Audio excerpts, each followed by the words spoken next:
Alrighty, well, hello everybody. Welcome to laser manufacturing. Ideally, this will be way quicker than the CAD class and the control systems class.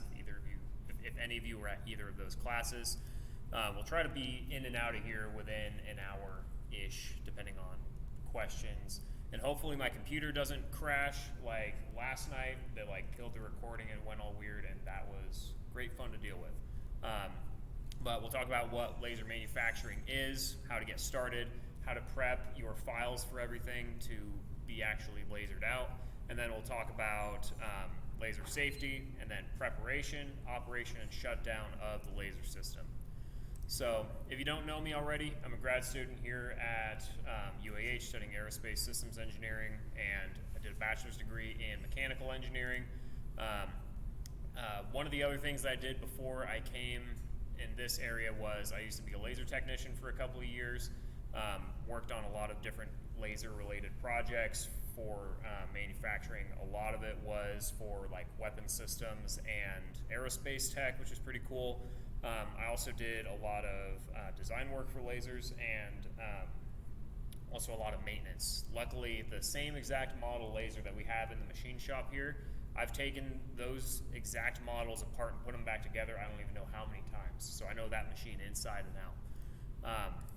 So laser manufacturing, if you don't know what it is already, it's a really nice method of manufacturing that helps you, especially a ton with rapid prototyping, especially anything where you might have some sort of a flat sheet type part.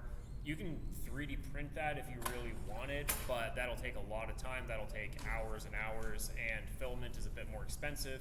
Meanwhile, laser cutting, you can take material, put it in the laser, and cut it, and you have a nice, freshly cut part within 30 seconds to a minute, depending on the geometry of your part. Obviously, bigger things take a bit more time, but minutes compared to hours when comparing lasers versus 3D printing for certain geometries.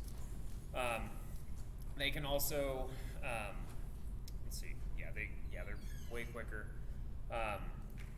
Most materials that you can cut with are typically woods and plastics, things that you guys are going to be working with throughout 2 months. So this is the system that we're going to be kind of talking about a little bit. So this is a universal laser system. 24 by 18 inch cut bed. It's either a 30 watt or 40 watt cartridge on the back. We have one of these in the machine shop. It's pretty nice. It's not the latest and greatest thing, but it works plenty good for anything that you guys are going to be doing within the club. So that's just a little visual of that. It's basically composed of, you've got on the top, you've got this big red door that you can open up like the hood of a car, and then you can load your material in. You've got a cut bed on the inside of there. And then on the back, you've got different electrical connectors and everything. At the machine shop, basically on the right side, right next to the laser, there's a computer that's hooked up to it. That's the computer that you use to actually control everything. On the left of the laser in the shop, there is all of the ventilation systems. So there's a fume extractor, there's a compressed air line that comes into it. And one thing also is, I'm going to be talking about some of these things, and obviously I don't have a laser here sitting in front of me that I can show you how to do all the things on. So instead what I have is at some other time, I went and recorded about a 40-minute video showing the entire process, giving a tour of everything, showing how to, you make files, you load them in, you do stuff, you set up the laser, you play with the optics, you focus everything, you clean everything, load in the material, you strap it down, you do some testing, you do some material configurations, play with some more settings, you do some test cuts, yay, we have parts, we have things, it's going, and then eventually after everything is cut, we start taking the parts out, take the material out, go through the shutdown procedures and all of that. So I would recommend watch this video when you get the chance after this class. This will give a little bit more detail into what I talked about tonight. So this is fully unedited. This is the entire process from you walk into the machine shop all the way to when you're walking out.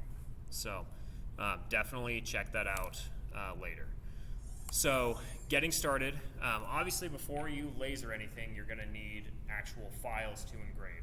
I'm guessing most of you already have some amount of CAD that you're wanting to get made somewhat soon, right? Does anybody not? If you don't, you should get on that ASAP, because the longer you wait, the harder it's going to be to try to put you into a schedule around everybody else's sessions playing with either the laser or any of the associated equipment.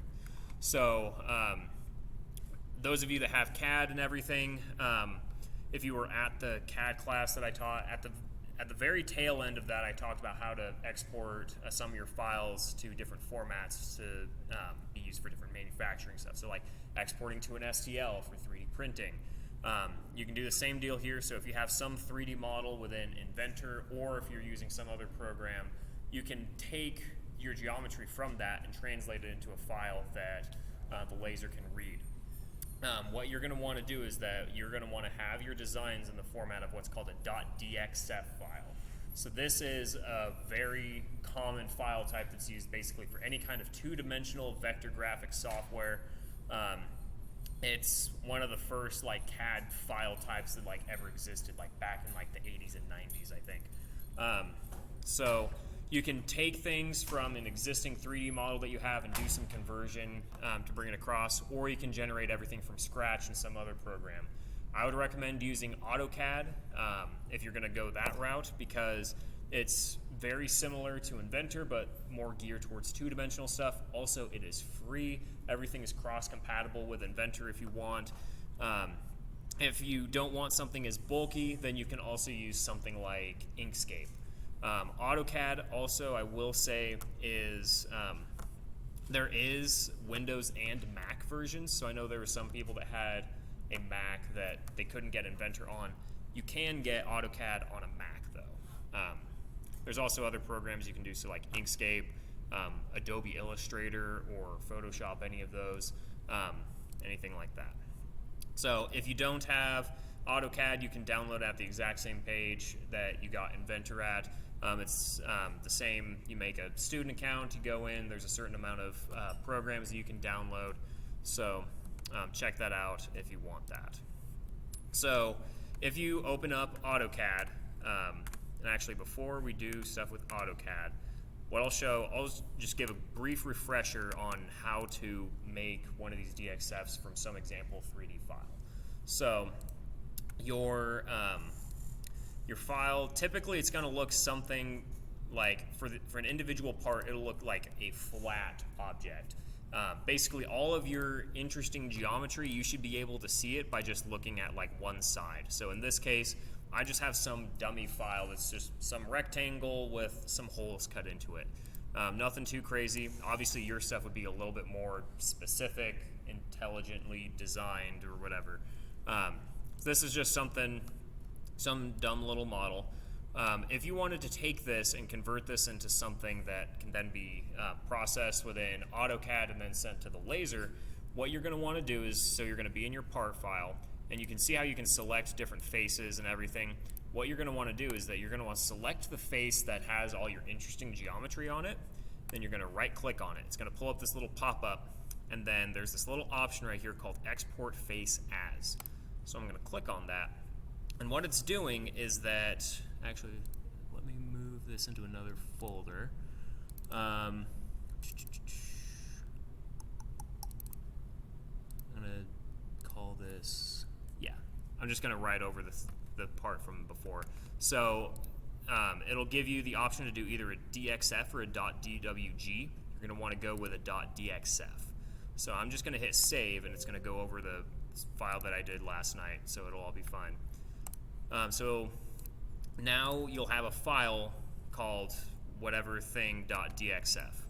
So then if I open up AutoCAD after you've already had it installed, you're going to go and open, and it brought the pop-up over the other monitor, but all I'm doing is just hitting open up the file. So then now you can see I have some geometry here that resembles exactly what my part was before. So you can see I've got my rectangle here, I've got circles, all of that stuff. So I go back to here. So we opened up AutoCAD. Yeah. Oh, what the heck? There's a slide out of order or something. But anyways, as I mentioned earlier, all of your geometry is going to need to be something in 2 dimensions. So the laser can only do 2-dimensional stuff. You can cut things and you can engrave things, but for the most part, everything is all 2D. You're taking some sort of a sheet and then you're marking it up, you're cutting it up. But you can use 2-dimensional geometry parts to then assemble them together in some way to make 3D objects. So you can do things as simple as, like, if you want to make a little box, you can have like different planes with tabs that feed into each other and connect. Or you can also do like some patterns to make these little like kind of flexible surfaces like this. You can go as complicated as you want. For example, this is an old model plane that I made many years ago that it was 100% laser cut, and I designed each and every little part here, every little rib, every little connector, every little thing. So you can go as simple or complex as you want. So with making files for laser, you have to, if you just try to do a fresh export of some file like from Inventor like I did a bit ago and just try to send it into the laser, it's not going to work.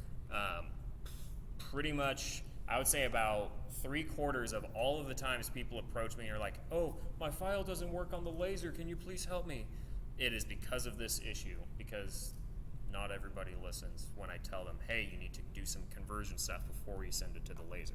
So I'm going to show you how to convert things on the laser.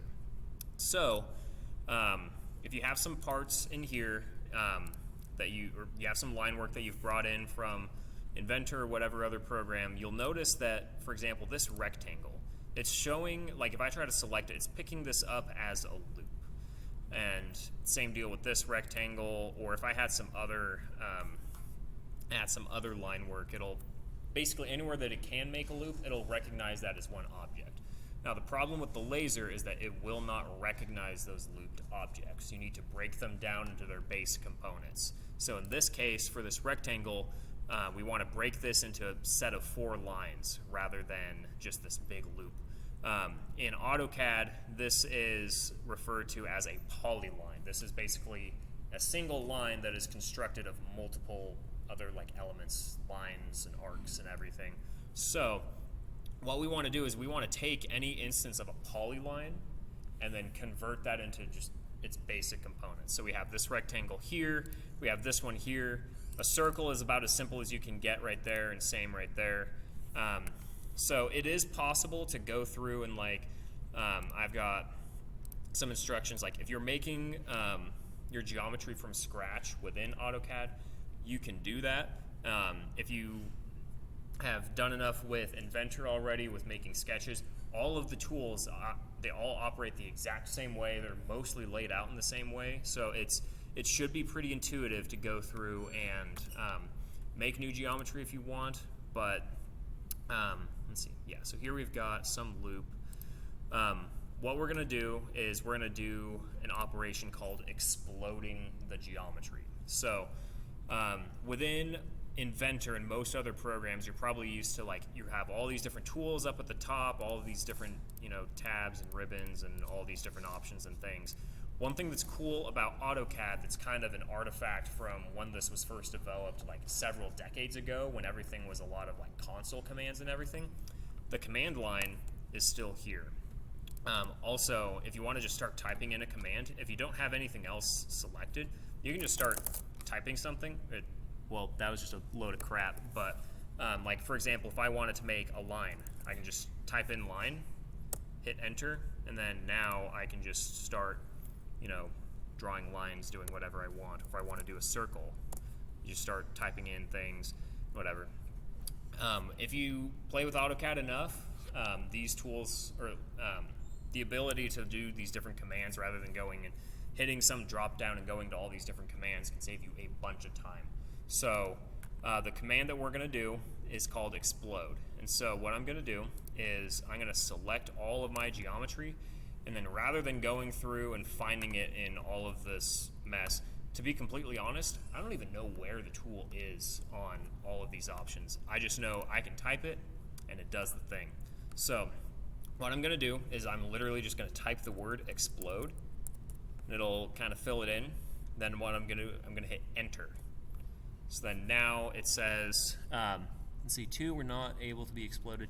Chances are they're these circles because they're already as simple as possible. But I should be able to just, if I go to select a line, now it's picking up individual lines rather than making a full loop of things. So we have each of these all broken up.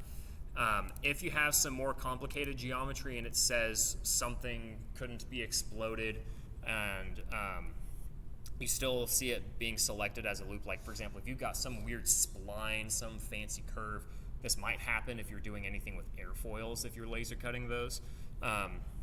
If the explode tool doesn't work, there's another one that's a little bit more extreme, and it's literally just explode, but it's literally just like an X and then plode. And so that'll do the exact same thing. Typically, after going through like both of those commands, everything should all be broken up into its basic components. So we've got that. Any questions so far? Everything make pretty decent sense. It's just playing with line work a little bit. So next thing that needs to happen is the way that the laser is able to tell what settings to apply to certain geometry is that it has all the line work color coded, where everything that's one color is going to have some set of settings attached to it. Some other color is going to have a whole other set of settings, and all this you can set as many colors as you want. Typically you only need 2, maybe 3. I've never used anything more than 3 for anything that I've worked on through the years. And so what you'll want to do is that you're going to want to color code your line work.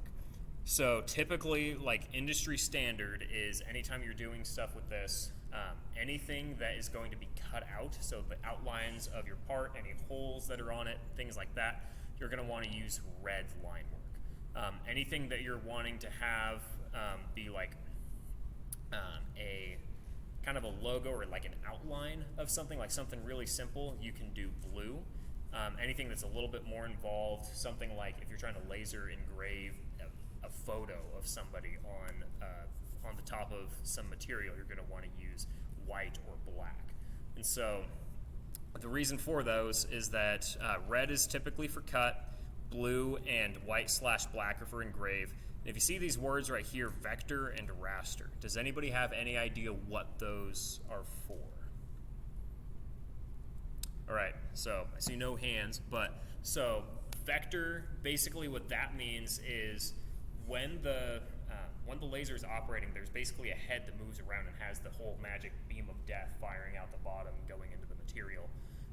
Anytime you're cutting, what it's going to do is, or anytime you're using a vector, what it's going to do is that you have some line work path. What it's going to do is that the head is then going to move along that path. Meanwhile, raster is a lot more similar to a paper printer, and what it's going to do is that it's going to have the head. It's going to make it just go side to side and gradually increment its way down the material, and kind of similar to like how you have like each little row of like ink gets added onto like some printed piece of paper, just goes kind of similar to that. It takes a longer time, but for like complicated graphics, like if you're trying to fill some whole region with some kind of like a logo or something, you can do that, but it does take a lot of time. Vector is way quicker. Anything that you are ever cutting should always be vector line work. You technically can raster and cut at the same time, but something that could take 30 minutes, something that could take 30 seconds with a vector could then take like several hours with rastering. So for the most part, most of your things are going to be done with vector cutting or red line work. And so if we want to convert this line work to be red, right now by default it's just white. It's got nothing defined really. If I want to change the color, what I'm going to do is I'm going to go up to the properties area up here, and then there's going to be this little drop down where there's these different colors, and I can click one.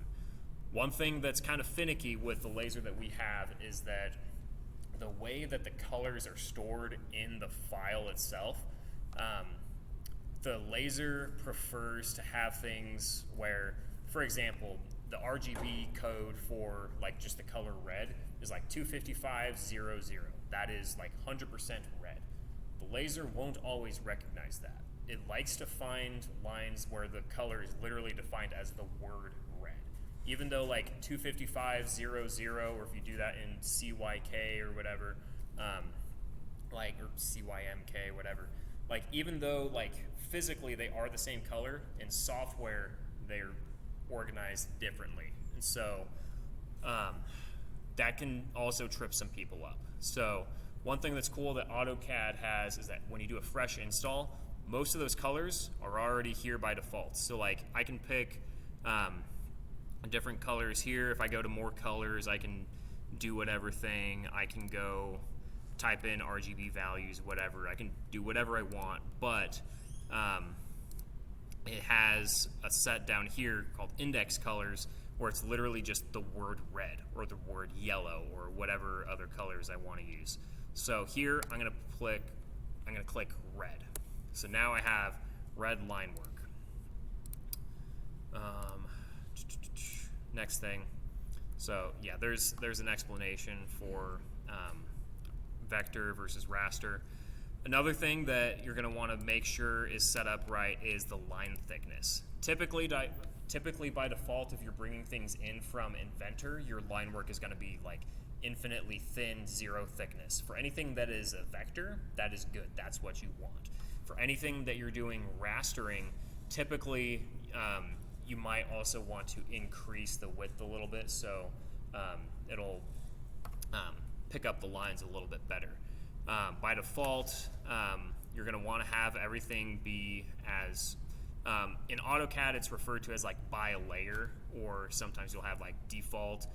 Those are basically your zero thickness lines. You're also going to want over here, there's different line types you can have. You're going to want to make sure that this is by layer as well. These will just be like continuous lines. You don't have to worry about weird dots and dashes or anything like that. So you'll want to make sure that these are both by layer, like if you're just importing this from something. So really quick, I'm going to hit save on this before it does anything stupid. So let's see, back to here, wherever my mouse is. Okay. So you'll want to make sure you have that. So once you have that, your file should, everything, all of your designs should be in there. All of your, like if you imported from something else, everything should all be exploded. And then all of the colors of the lines should be set appropriately, either to like red, blue, or white/black. You can do other colors if you want to, if for some reason you find a reason to need more than 3 options. And then all of the line thicknesses are set to like default or by layer. So in this case, we have this file. Everything is all done. I've hit save. At this point, the file is ready to basically be copied onto the computer that runs the laser. So you can bring like a flash drive, or if you put it on Google Drive and download it from the computer or something. This file is 100% ready to start getting loaded into the laser. Any questions so far before I move forward? Everything good? Pretty much just setting up some line work, some maintenance on the files. All right, so now talk a little bit about laser safety. So this is a real laser beam. Like it actually burns things. If you stare at it or if you play with the optics weird, you will blind yourself. You can, like, if you're really stupid enough, you can pop your eyeball. Like, you do not do stupid things with the laser.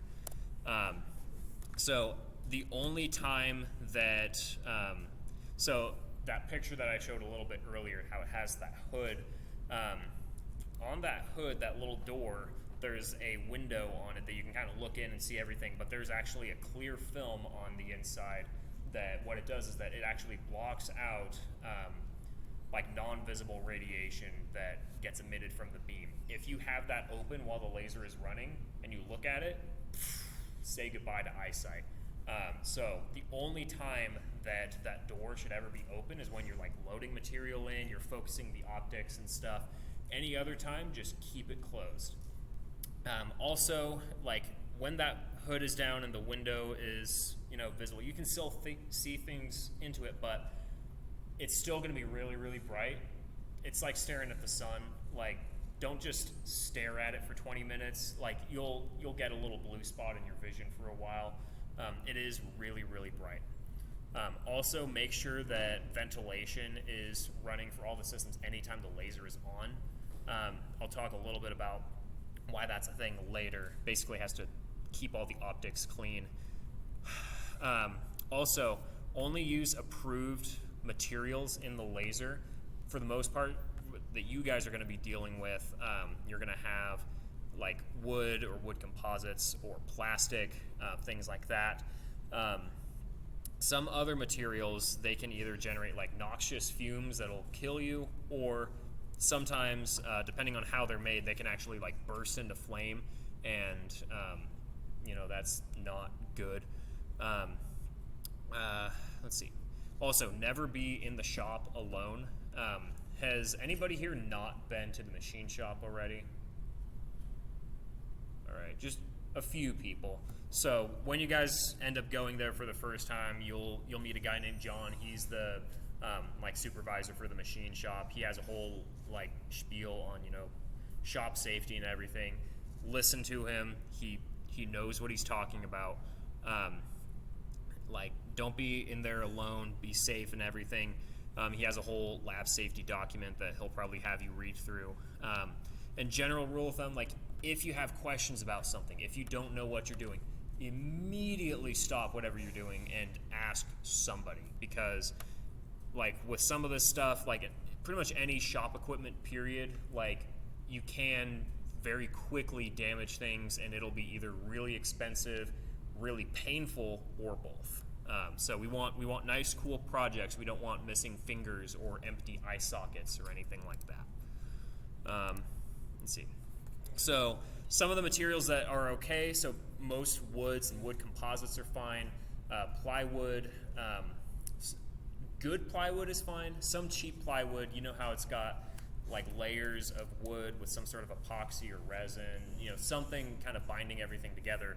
Really cheap stuff, sometimes you'll have inconsistent layering of that kind of glue or epoxy material on the inside, that you'll actually have pockets that when the beam hits it, the beam actually refracts around a bunch on the inside and actually makes it to pop, and makes a little burst of flame. Watch out for that if you're using really cheap stuff. You can also do paper, cardstock, cardboard, stuff like that. For those of you that might be in the rocket challenge, you can or you can cut out cardboard fin guides. That'll be really helpful for epoxying stuff. You can also, some different plastics that you can do. You can do acrylic, you can do polycarbonate. It's better to go with thin, because really thick stuff, it can get kind of fumy and it chars the edges a lot. Delrin is good, but it's a bit more expensive. Question? Polystyrene, is that foam? Foam is one of the biggest no's. That is huge fire hazard. You fire that with a laser, it will just combust, and it's not good. Yeah. Some of the different things that you shouldn't ever do, there's PVC, ABS, there's some other plastics, pretty much no foam, period. Don't even do that. Oftentimes, just no. If you need to do anything with foam, what I would recommend is, what you can do, one thing I've done in the past is I've actually laser cut guides for a burn wire to go and melt through some foam. So I'll have some piece of wood or a set of wood pieces that I can have a piece of foam.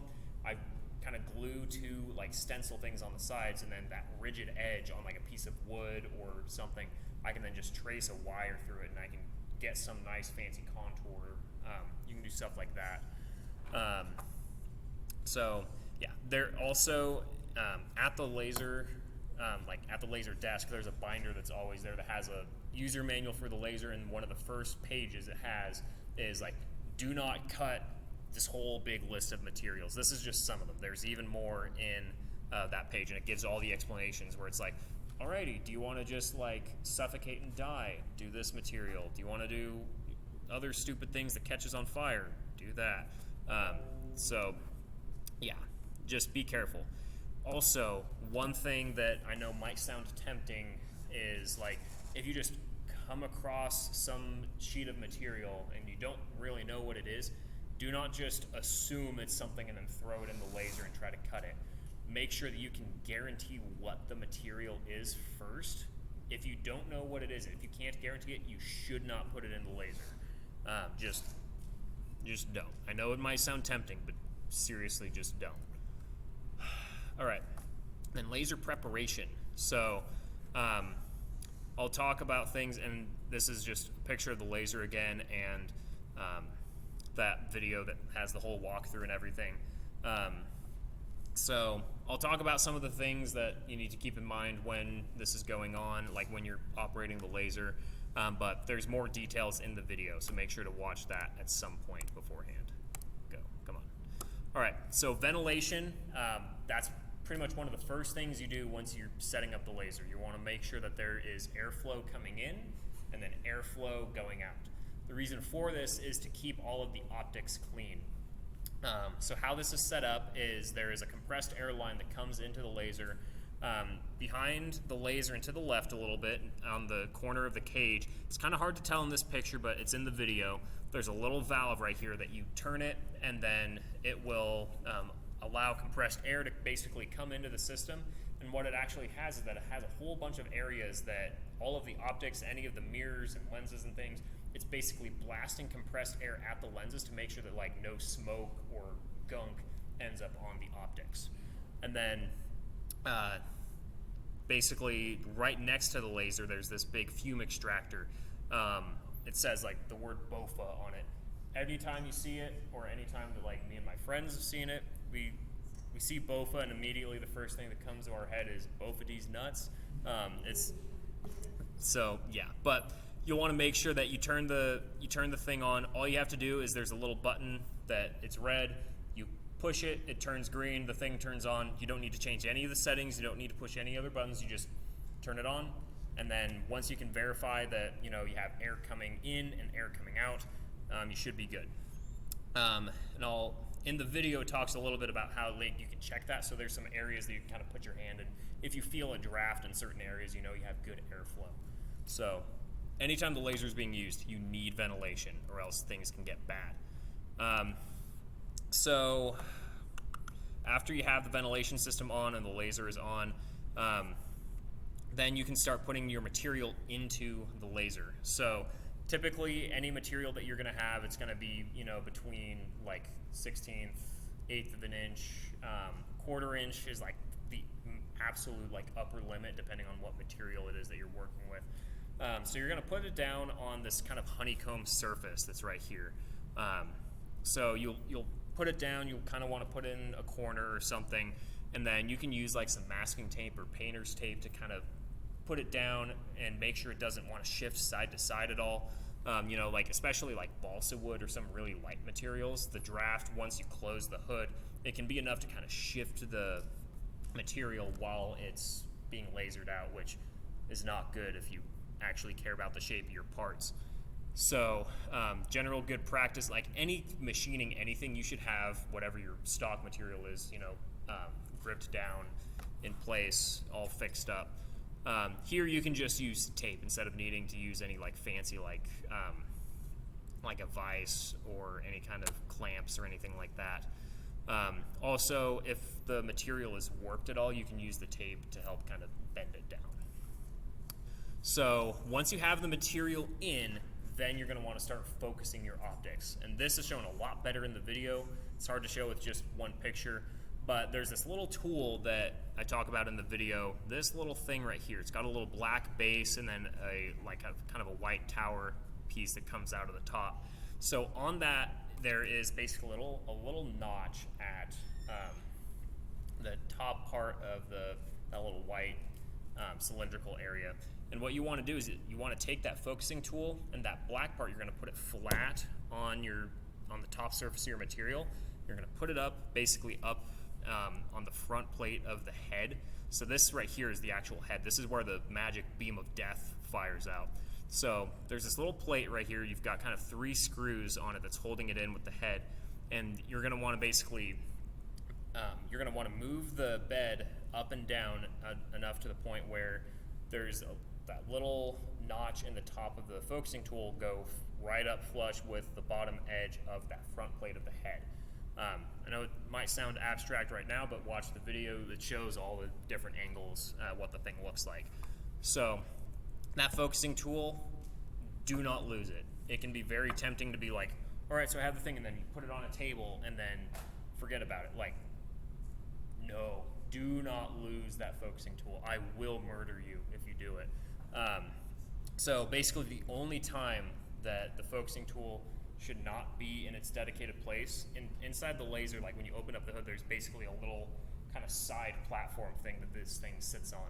So you grab that, you do your focusing, you move the thing up and down, make sure everything's all lined up, and then as soon as you're done, you put it right back. It should never leave the laser, ever. So please do not lose it. If you lose the focusing tool, I will lose my cool. So once everything's focused, you'll want to make sure that your optics are all clean. So that little front plate that I talked about kind of right here on the head, if you take these 3 screws off, you're going to have this like front plate that kind of slides out, and then on the inside of that, or on the inside face, you're going to have these 2 pieces right here. This back part right here is a little mirror, and then this right here is an actual lens that focuses the beam down underneath the head into your material. So these are very, very expensive. These need to be cleaned at all times, or kept clean at all times. Before you ever cut anything, you want to do a little visual inspection and make sure you don't see any gunk or smoke or anything kind of accumulated on it. You should see a fairly clear view, like looking through it. It'll look kind of yellowy obviously because of the material, but you shouldn't see any kind of splotches or anything. So part of the compressed air line that comes in, it basically has a branch that's constantly blowing air at this. On the actual head itself, there's this little nozzle at the bottom right here. When the compressed air line is on, you should actually feel air being like pushed down through the nozzle, and you'll feel a little jet of air. So these need to keep them super, super clean. They're very, very expensive, like hundreds and hundreds of dollars, or depending on the model laser, even thousands. You do not want to break them. The reason why they need to be clean is, so optics, like, things need to be nice and clear for actual light to go and pass through it all the way. If there is gunk on either side of something, what can happen is that you'll basically have the lens, and say this is one side that has some gunk on it. You have the beam, it's coming in, and then what happens is that a lot of the beam will go through, but there's going to be some non-zero amount that actually reflects off of that gunk and goes back. And then if there's gunk on the other side, it'll reflect back again. And if there's enough gunk, it'll actually basically send a beam through, and it'll go and kind of pinball within it, and then within a split second, it'll actually just shatter the lens or the mirror. So make sure everything is super, super clean, or else the only way that you'll find out is when it's like, oh, why isn't the laser working?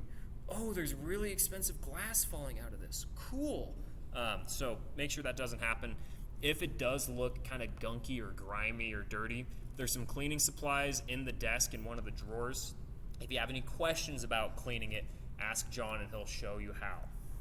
So also, don't touch it with your fingers. The oils on your fingers, it will kind of grease them up too, and you'll have to clean them all over again. So if you're ever handling this, you should only ever be touching basically that front plate. You should never touch anything else. All right, so operating the laser. So when you log in onto the computer that's right next to the laser, you can just log in with your normal UAH credentials and everything. And then there's going to be a program called UCP, or Universal Control Panel, on the desktop. It's one of the only things installed on the computer, easy to find. When you click it, you'll be greeted by a UI that's, it's red, gray, white, and everything. So this is what you should see when you open it up.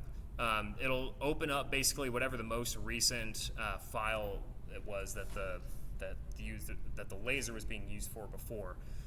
What you'll want to do is there's a little button right here, this little open button right here. It's just like on any other computer. You click that, you open it, and then you should be able to just open your DXF, and it'll just bring a series of pop-ups.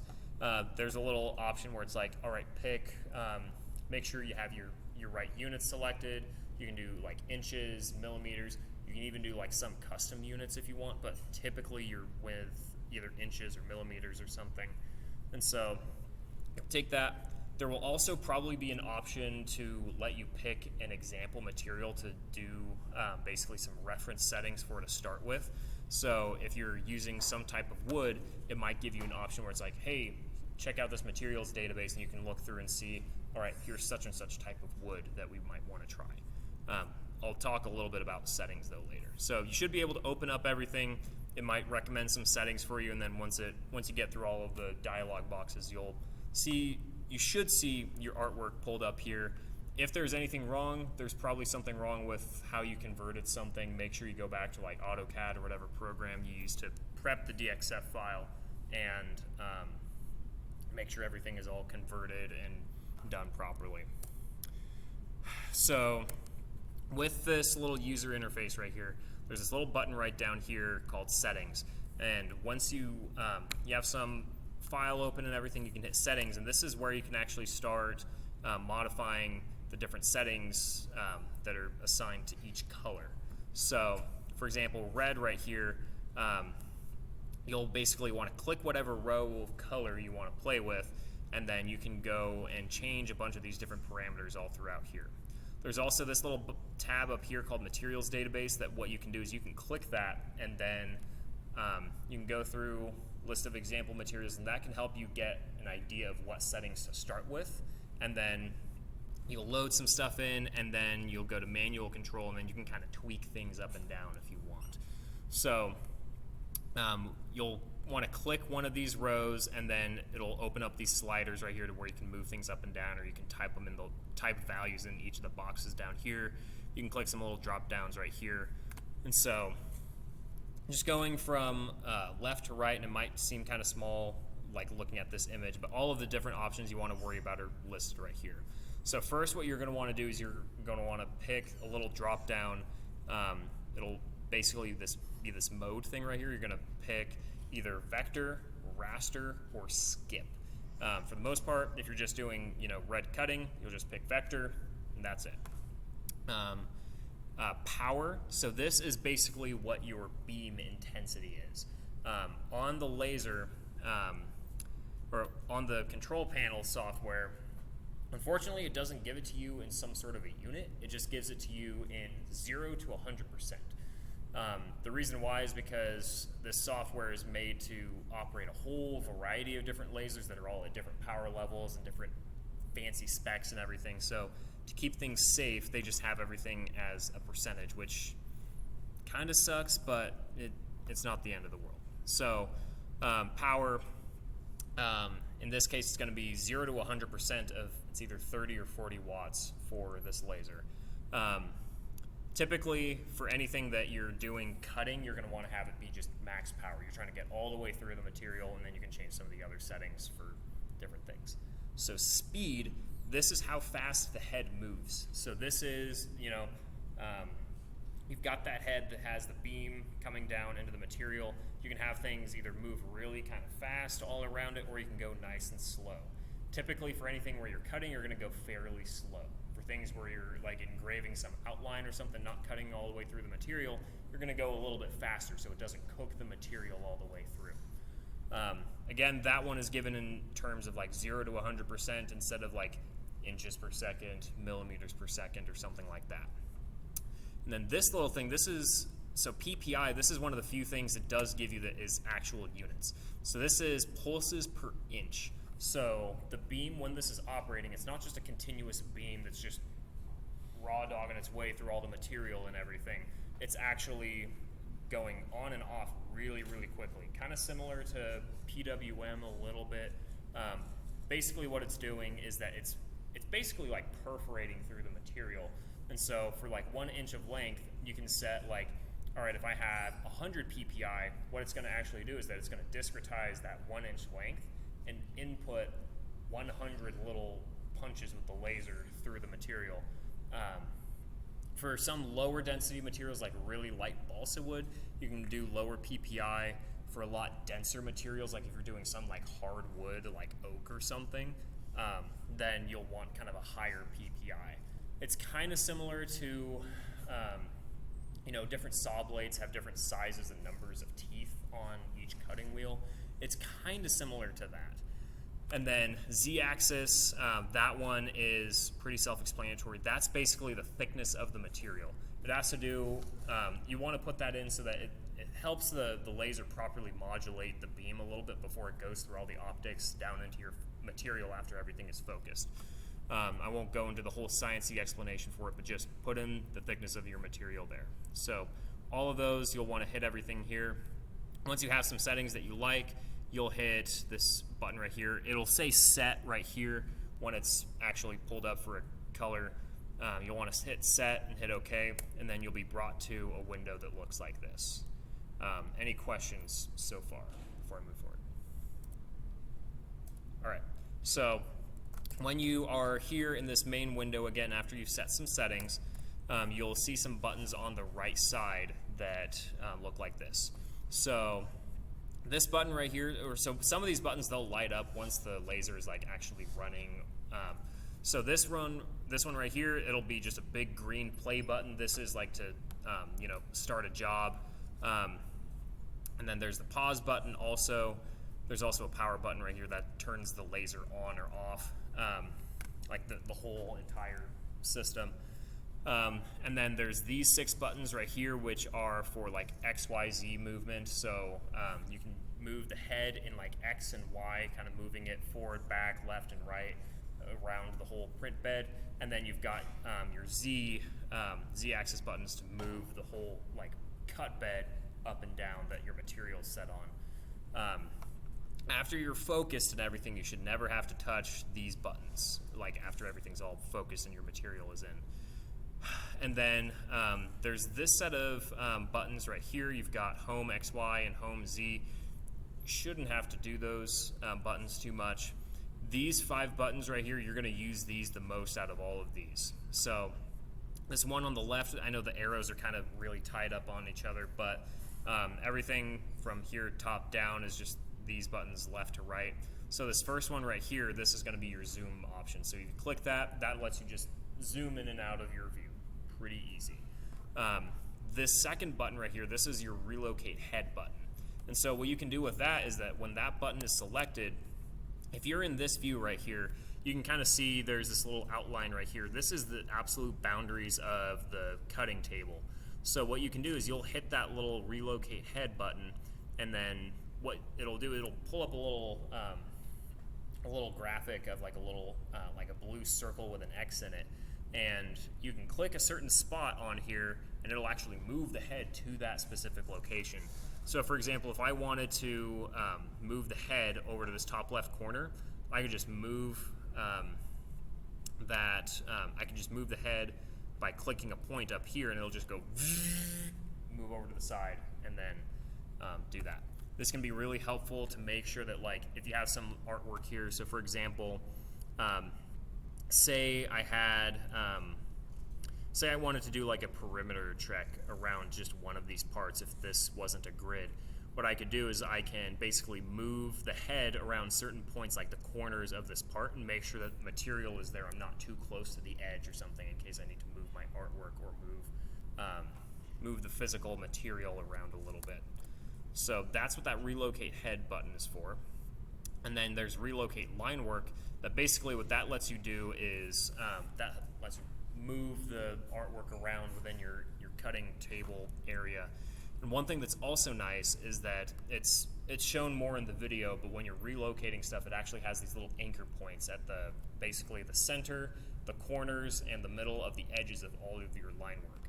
And what you can do is that you can select one of those, and then if you already moved the head to some other location, you can assign one of those anchor points to go to where the head is at, so you can really precisely move your line work to like all the way right up near the corner of your material, or all the way up against the side or something. So that can be really helpful, and that's shown a little bit more in the video. There's this button right here. This is an array button. This basically lets you, if you have a single part, but you want a whole bunch of them. So for example, in rocketry, you might have a whole set of centering rings that you want to do. So you can do all of the design work for just one of them, and then you can use that array tool and basically say, all right, I want a row of 3 of these, or something like that. You can use that button. It'll pull up some options where it's like, how many, X and Y do you want? How much spacing do you want in between them? It's pretty self-explanatory there. And then there's this button right here that looks like a little timer. That's exactly what it is. That will basically estimate how long the job is going to take. For things that are a little bit more complex, this can be helpful since, you might be looking at like 10 minutes of cutting time. And so you want to make sure you aren't going to be doing something that's like going to get you stuck in the shop for the next hour or something like that. Any questions so far? Yes. With the array tool, it just kind of like copy paste the same part. Can you scale it down a little bit? You can't scale it. Another thing you can't do is you can't rotate either, which kind of sucks. So whatever orientation your line work is in the source file that you have, it'll stay that rotation here. One thing you can do if you like, for example, if your scaling is off between like millimeters and inches or something, when you import the file, it'll have an option to let you pick which units that you're using. So if for some reason it's bad, like when you import it one way, you can just open it again and then make sure you select some different units, whatever is right, and then that should solve the scaling issue. Mm-hmm. Any other questions? Things? Yes. Is there like a way that you can see where the heads are, like the smaller laser that was shown? Yes. So what'll happen is when the hood is open, and this is shown in the video too, but when the head is moving around in different places, it actually cuts all of the power to the main big beefy laser, and then instead it turns on basically a little laser pointer. And it's fully safe to put your finger underneath it and everything, and you'll see basically just a little red dot projected on top of the material. Any other questions? All right. So one thing that I recommend, especially anybody that's new, anybody that is doing some new material that they haven't worked with before, so before you have some big complicated set of artwork on that's like filling up a whole sheet of material or something, do some small test cut first on the same material that you're working with, so that you can make sure all of your settings work fine before you just blindly try to cut something and then you don't realize until after it's all done, it's like, oh, it didn't cut all the way through. I just wasted a whole sheet of material. Cool. So what I recommend is you can have just like a little square or a rectangle or circle or something nice and small. Just put it up in the corner where you have kind of some free space that, some material isn't going to get used. And then what you'll want to do, like a good reference for any new material is look at the materials database that, when you're picking through settings and things. You can pick some things as kind of a baseline, and then you can tweak your values here and there. I think the next thing, so you'll do a series of cuts or like test cuts, just tweaking values here and there until you get something that you're happy with. Then once you have those settings, then you can go and do your actual big line work. So when you're characterizing your material for the first time, some things that can happen often is if you are trying to cut a little test piece and it's not cutting all the way through, typically what you're going to want to do is increase your power, decrease your speed, or increase your PPI. Most of the time your power is all the way going to be maxed out, so it's going to leave you to either decrease your speed, which is going to have the head basically sitting over a certain region of material a little bit longer. It's cooking through it a little bit more, cutting a little bit more, or increasing your PPI. It's blasting it with the laser a lot more times. Sometimes you'll also run into the problem where it's kind of overdoing it, and you'll get kind of like charring and melting around the edges. If that's the case, you can kind of back off the power, or you can increase the speed. It's kind of just the reverse behavior. So you'll want to do as many test cuts as you want until you get some happy settings that you're comfortable with. So one thing in the picture, I forgot to add it here, but if I go to here, in the control panel, there's this little drop down right here, and what that'll actually do is that'll pull up a whole list of all of the past files that have been operated on the laser before. And so sometimes it can be helpful to, like, if you, for example, like, you know, you did some line work on some, like, same material a few weeks ago, but you don't remember what the settings were, you didn't write them down or anything. You can go over to that file, and it saves all of your settings for each individual file that's all in that list. So then you can look at that, you can write them down, and then you go to your new file that you have here, and then apply those same settings if you're using the same material. So that can also be a way to save some time. Let's see. Yeah. So there's that. Once you've done all of your characterization and everything, and you're ready to laser your parts, you can actually start doing that. What I would recommend, though, is it might be tempting to try to do like material optimization, where it's like you have everything nested all on some rectangular layout super closely. Like it saves material and it's nice, but especially your first times, it'd be good to just practice with just going one part at a time rather than a whole sheet of like 30 parts or something. You can bring in one file at a time or one part at a time, and with that kind of laser positioning, like you move the head, position something, and move some artwork right up next to it or something, you can do the same nesting a little bit precisely and everything. But part of the reason why to go kind of one piece at a time instead of doing a whole sheet of stuff is, you know, if your settings weren't as good as you originally thought and you mess up one part or something, then you haven't ruined an entire sheet, you ruined just one part, which is a lot easier to recover from. Also, if anything goes wrong, say there's like a power outage or something, and you are cutting some stuff out, then power outage, then now it's like, oh crap, now if I turn this on, it's going to be all, you know, messed up and everything. So one piece at a time doesn't ruin a bunch of material. So some things to think about. So once you have verified that ventilation is on, material is loaded in and taped down and everything, the laser is focused, the optics are all verified to be clean, all of the proper settings are allocated to the proper, all the line work and colors and everything. You've done all your material characterization. All of your line work is then all properly placed on your material to, like, it's all laid out and ready to get fired up. Now at that point, you're ready to hit the magic big green button to get started. So at this point, you'll be firing the laser, doing all your fancy cool stuff. It'll be a lot of fun. When the thing is operating, or actually really quick, any questions so far? Everything good? All right. So when the thing is running, you know, you're doing some longer thing other than just like a little few second test cut in the corner. If for some reason you need to pause it, so for example, if something lights on fire, something shifts, or, you know, something else is going on in the shop that requires your attention, you can hit this little pause button right here. So I'll just pause everything, it'll move the head over to the corner, everything is fine. But if you want to resume the job, you're going to want to hit that pause button again. If you hit the play button, it's going to start you from the absolute beginning, which can take a bunch of extra time, and you're recutting and kind of charring over some other line work that you already did if you do that.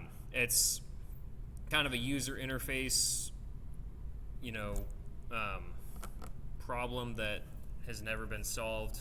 It's very easy to solve, literally just change some icons or something, but just something to be aware of if you need to pause anything. So you have your part, it's gone through Everything's all been lasered out, and it looks all nice and pretty. It's sitting in the laser, and you're ready to start taking it out. It might seem tempting to go and just grab it, yank it out, and do stuff. Go nice and slowly at first, open it up, and then what I would recommend is, you have your big sheet of material, take at least one hand, and then push down nice and vertically, pushing it into the honeycomb surface and not letting it to be able to either rotate or shift or anything. The reason why is because you want to have your hand down, pushing against it, not letting the material go, and you're going to do kind of lightly check around on the board or on the sheet to make sure that your parts actually come out just fine. If they don't, that means they didn't cut out all the way, or they didn't cut through all the way. So if the sheet hasn't moved at all, then you can just take your hands off, close the hood, and just run the job again. It'll cut over a second time, and ideally it should go all the way through. But if the material shifts at all, you've basically ruined the material, because no matter what you do, you'll never be able to get the material in the exact same position and orientation that you initially set it up in. So pushing your hand down on top of it to kind of hold it, fix it in place, can be helpful for that. So this is shown a little bit more in the video, but go nice, calm and collected first, remove everything, and once everything is out, or like once everything's verified to have properly been cut out, then you can move things around however you need.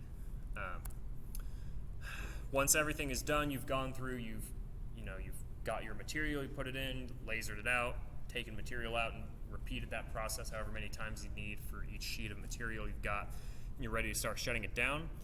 Very simple. You're basically just going to reverse all of the steps from the initial setup. So you're going to remove all of your material from the laser.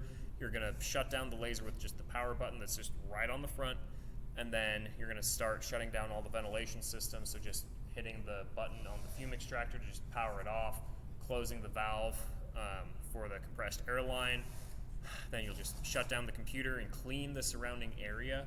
One thing that's very common that I've seen like a lot of new people do is, for example, they'll have some part that there's like a whole bunch of holes for like little small screws or something, and it'll leave these little small circular kind of circular cutouts all just kind of scattered around on the honeycomb. Pick up those little pieces. Those are like the biggest pain when I see a whole bunch of those left over by somebody else.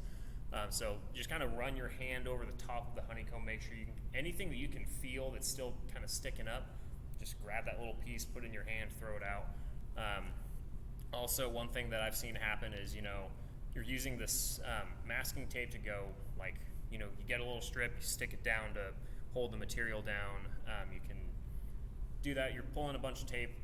Tape often ends up in different places. You just kind of mindlessly all right, I take this piece, I'm going to stick it on the side of this over here while I wait, get it, put it back. Make sure you clean everything up. General rule of thumb, not just for the laser, but for any piece of equipment you ever find, you should always leave it in the same or better condition than how it was when you found it. So make sure everything is all clean. So yeah, that is most of the information needed.